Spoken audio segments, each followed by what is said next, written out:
Psaume chapitre 77. Au chef des chantres, d'après Jeduthun. Psaume d'Asaph. Ma voix s'élève à Dieu et je crie. Ma voix s'élève à Dieu et il m'écoutera. Au jour de ma détresse, je cherche le Seigneur. La nuit, mes mains sont étendues sans se lasser. Mon âme refuse toute consolation. Je me souviens de Dieu et je gémis. Je médite et mon esprit est abattu. Tu tiens mes paupières en éveil et, dans mon trouble, je ne puis parler. Je pense aux jours anciens, aux années d'autrefois. Je pense à mes cantiques pendant la nuit. Je fais des réflexions au-dedans de mon cœur et mon esprit médite. Le Seigneur rejettera-t-il pour toujours? Ne sera-t-il plus favorable? Sa bonté est-elle à jamais épuisée? Sa parole est-elle anéantie pour l'éternité? Dieu a-t-il oublié d'avoir compassion? A-t-il dans sa colère retiré sa miséricorde? Je dis, ce qui fait ma souffrance, c'est que la droite du Très-Haut n'est plus la même. Je rappellerai les œuvres de l'Éternel, car je me souviens de tes merveilles d'autrefois. Je parlerai de toutes tes œuvres, je raconterai tes hauts faits. Ô Dieu, tes voies sont saintes. Quel Dieu est grand comme Dieu? Tu es le Dieu qui fait des prodiges. Tu as manifesté parmi les peuples ta puissance. Par ton bras, tu as délivré ton peuple, les fils de Jacob et de Joseph. Les eaux t'ont vu, ô Dieu, les eaux t'ont vu, elles ont tremblé. Les abîmes se sont émus, les nuages versèrent de l'eau par torrents. Le tonnerre retentit dans les nues et tes flèches volèrent de toutes parts. Ton tonnerre éclata dans le tourbillon, les éclairs illuminèrent le monde, la terre s'émut et trembla. Tu te frayas un chemin par la mer, un sentier par les grandes eaux, et tes traces ne furent plus reconnues. Tu as conduit ton peuple comme un troupeau par la main de Moïse et d'Aaron.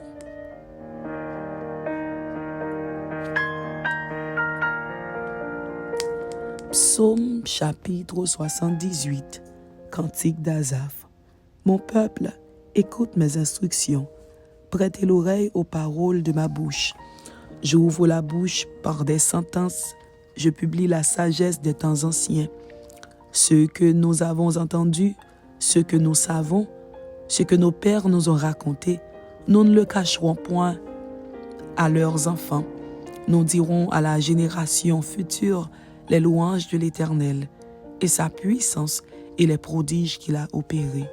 Il a établi un témoignage en Jacob, il a mis une loi en Israël et il a ordonné à nos pères de l'enseigner à leurs enfants, pour qu'elle fût connue de la génération future des enfants qui naîtraient et que, devenus grands, ils en parlassent à leurs enfants, afin qu'ils missent en Dieu leur confiance, qu'ils n'oubliassent pas les œuvres de Dieu et qu'ils observassent ses commandements, afin qu'ils ne fussent pas comme leur père, une race indocile et rebelle, une race dont le cœur n'était pas ferme et dont l'esprit n'était pas fidèle à Dieu.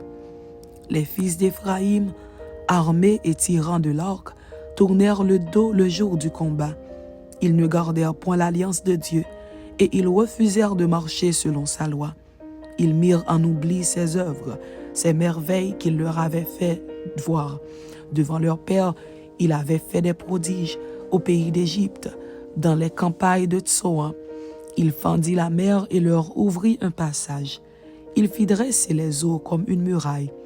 Il les conduisit le jour par la nuée et toute la nuit par un feu éclatant. Il fendit des rochers dans le désert et il donna à boire comme des flots abondants. Du rocher, il fit jaillir des sources et couler des eaux comme des fleuves. Mais ils continuèrent à pécher contre lui, à se révolter contre le Très-Haut dans le désert. Ils tentèrent Dieu dans leur cœur en demandant de la nourriture selon leurs désirs. Ils parlèrent contre Dieu. Ils dirent, « Dieu pourrait-il dresser une table dans le désert? Voici, il a frappé le rocher, et des eaux ont coulé, et des torrents se sont répandus. Pourra-t-il aussi donner du pain ou fournir de la viande à son peuple? L'Éternel entendit, et il fut irrité.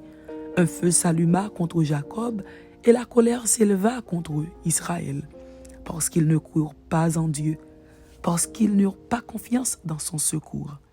Il commanda aux nuages d'en haut, et il ouvrit les portes des cieux. Il fit pleuvoir sur eux la manne pour nourriture. Il leur donna le blé du ciel. Ils mangèrent tout le pain des grands. Il leur envoya de la nourriture à satiété. Il fit souffler dans les cieux le vent d'Orient, et il amena par sa puissance le vent du midi. Il fit pleuvoir sur eux la viande comme de la poussière, et comme le sable des mers les oiseaux ailés. Il les fit tomber au milieu de leur camp, tout autour de leur demeure. Ils mangèrent et se rassasièrent abondamment. Dieu leur donna ce qu'ils avaient désiré. Ils n'avaient pas satisfait leur désir. Ils avaient encore leur nourriture dans la bouche lorsque la colère de Dieu s'éleva contre eux. Il frappa de mort les plus vigoureux. Il abattit les jeunes hommes d'Israël. Malgré tout cela, ils continuèrent à pécher et ne courent point à ses prodiges. Il consuma leurs jours par la vanité et leurs années par une faim soudaine. Quand il les frappait de mort, ils le cherchaient. Ils revenaient et se tournaient vers Dieu. Ils se souvenaient que Dieu était leur rocher, que le Très-Haut était leur libérateur. Mais ils le trompaient de la bouche et ils lui mentaient de la langue. Leur cœur n'était pas ferme envers lui et ils n'étaient pas fidèles à son alliance. Toutefois, dans sa miséricorde, il pardonne l'iniquité et ne détruit pas.